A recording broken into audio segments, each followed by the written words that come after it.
us in doing so. We have a delegate for each and every municipality. This document takes care. Yeah, I concur with Captain Hardeman.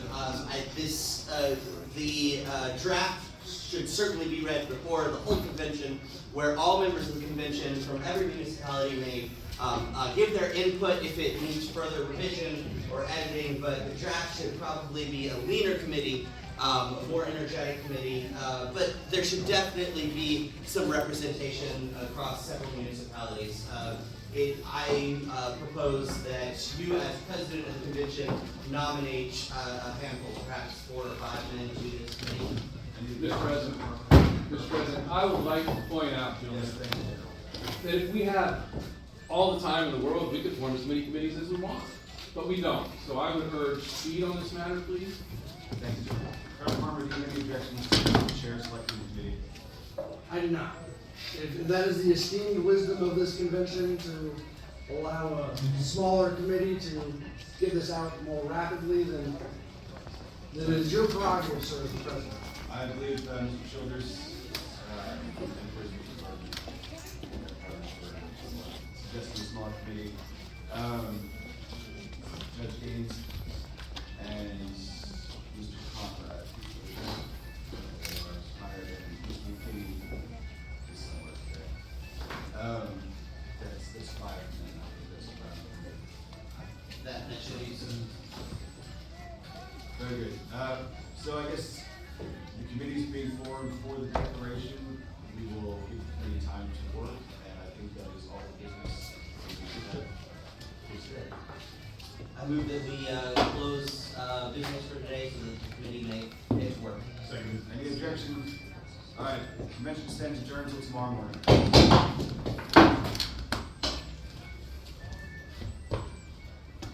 The convention met pursuant to adjournment. Mr. Childers from the committee reported a Declaration of Independence, which he read in his place. It was received by the House, committed to a committee of the whole, reported without amendment, and unanimously adopted in less than an hour from its first and only reading.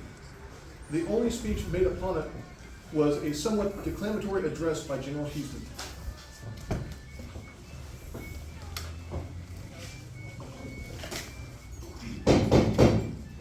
Convention is now assembled on March 2nd. Mr. Childers, do you have a report of the Declaration Committee? Yes, the Declaration Committee does have their report ready to be read before the House. May I have permission to read for this convention our report?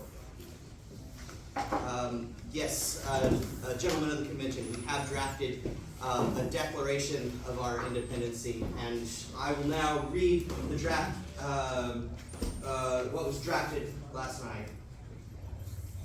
When a government has ceased to protect the lives, liberty, and property of the people from whom its legitimate powers are derived, and for the advancement of whose happiness it was instituted, and so far from being a guarantee for the enjoyment of those inestimable and inalienable rights, becomes an instrument in the hands of evil rulers for their oppression, when the federal republican constitution of their country, which they have sworn to support, no longer has a substantial existence, and the whole nature of their government has been forcibly exchanged without their consent from a restricted federative republic composed of sovereign states to a consolidated, central, military despotism in which every interest is disregarded but that of the army and the priesthood, both eternal enemies of civil liberty, the ever-ready minions of power, and the usual instruments of tyrants. When, long after the spirit of the Constitution has departed, moderation is at length so far lost by those in power that even the semblance of freedom is removed, and the forms themselves of the Constitution discontinued, and so far from their petitions and remonstrances being regarded, the agents who bear them are thrown into dungeons, and mercenary armies sent forth to force a new government upon them at the point of the bayonet.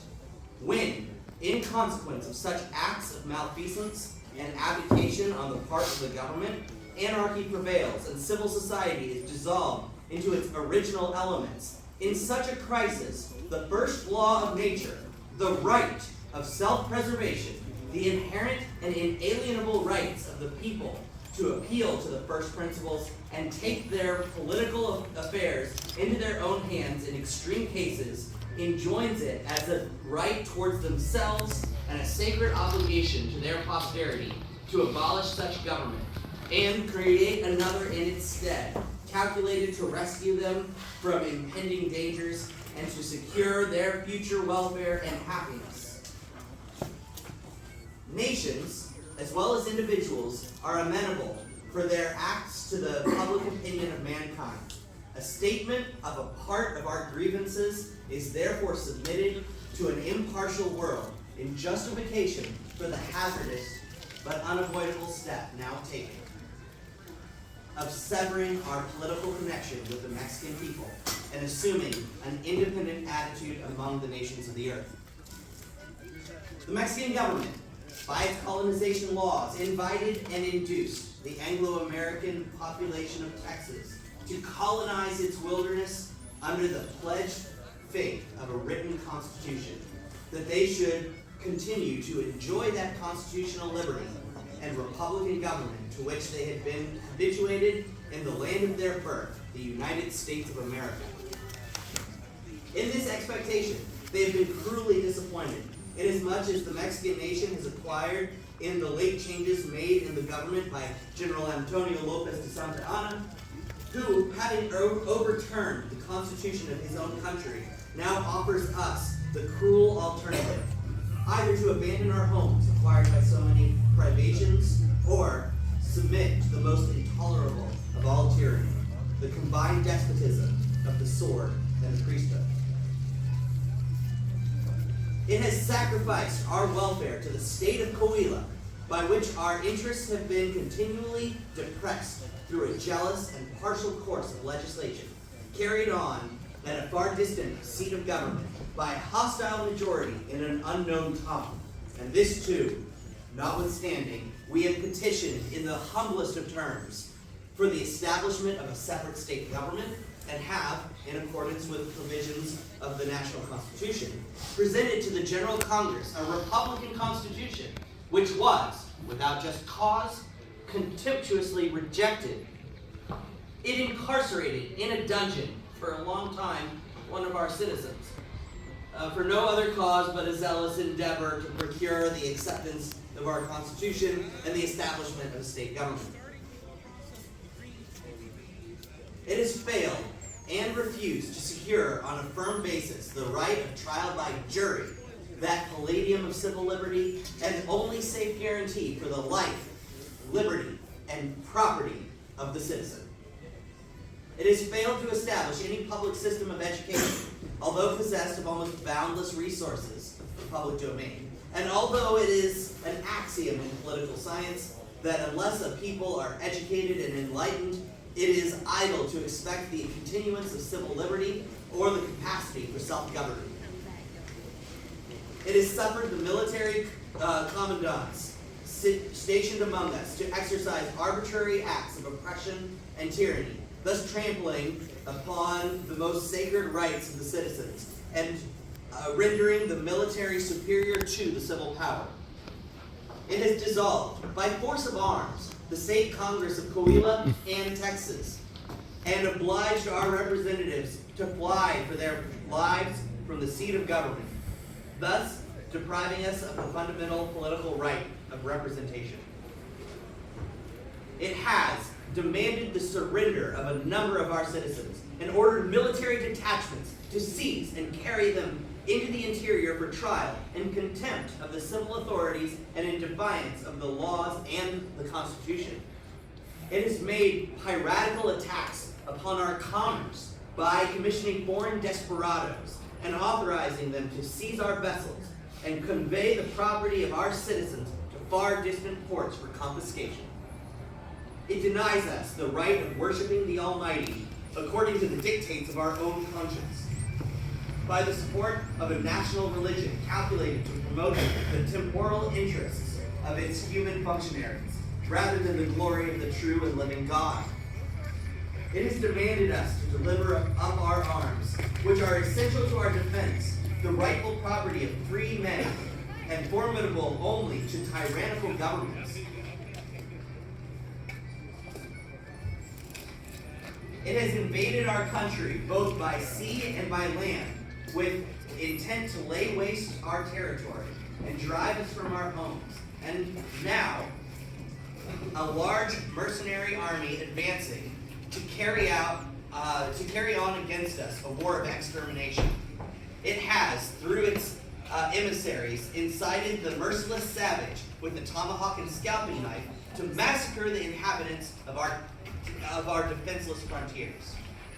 It hath been, during the whole time of our connection with it, the contemptible sport and victim of successive military revolutions, and hath continually exhibited every characteristic of a weak, corrupt, and tyrannical government. These and other grievances were patiently borne by the people of Texas, until they reached the point at which forbearance ceases to be a virtue. We then took up arms in defense of the national constitution. We appealed to our Mexican brethren for assistance. Our appeal has been made in vain. Though months have elapsed, no sympathetic response has yet been heard from the interior. We therefore are forced to the melancholy conclusion that the Mexican people have acquiesced in the destruction of their liberty and the substitution thereof of a military government, that they are unfit to be free and incapable of self-government. The necessity of self-preservation, therefore, now decrees our eternal political separation. We, therefore, the delegates, with plenary powers of the people of Texas, in solemn convention assembled, appealing to a candid world for the necessities of our condition, do hereby resolve and declare that our political connection with the Mexican nation has forever ended, and that the people of Texas do now constitute a free, sovereign, and independent republic, and are fully invested with all the rights and attributes which properly belong to independent nations. And, conscious of the rectitude of our intentions, we fearlessly and confidently submit the issue of the decision to the supreme arbiter of the destinies of nations.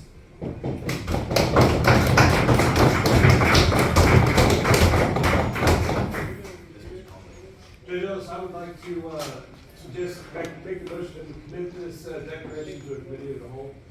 Very good. The report of the declaration committee being received, we are now committee of the whole for the purpose of debating and approving said constitution. Any discussion? Mr. President. Yes. Gentlemen, we must be bold, we must be brave, we must not be timid in this method. We need to be bold like our fathers were against the tyrant of their generation. If this document doesn't have unanimous consent, and we don't send a clear message to the world, gentlemen, we failed.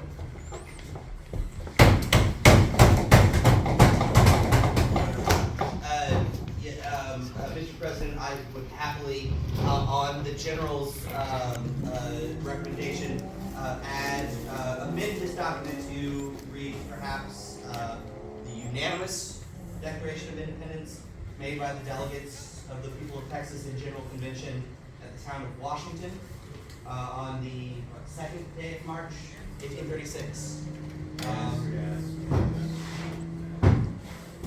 Any opposition? Any more discussion on the declaration? General Houston doesn't have any more grants. Thank you, I'm fine. And it's plenty cold, General. Yes. If there is no further discussion, I make a motion that we adopt the declaration as written with the amendment. The motion on the floor is to adopt the declaration as amended. Do we have a second? Second. All right. Any further discussion? All those in favor, signify by saying aye. Aye. All opposed? Declaration is Mr. President, it might be necessary that this be printed up by a printer, perhaps in Sanford Bay, to be issued out by the government. We should have an express President, I have received a dispatch just this moment from Travis and the Alamo. It's rather stunning. I might also add that we should take this with somewhat of a grain of salt. I'm not yet quite convinced that Mr. Travis is besieged as he states. But, 2, Major General Sam Houston, February 25th, 1836. Headquarters, Fort of the Alamo. Sir, on the 23rd of February, the enemy is in large force and retreats the city of Bayard, which could not be prevented, as I have had not sufficient force to occupy both positions.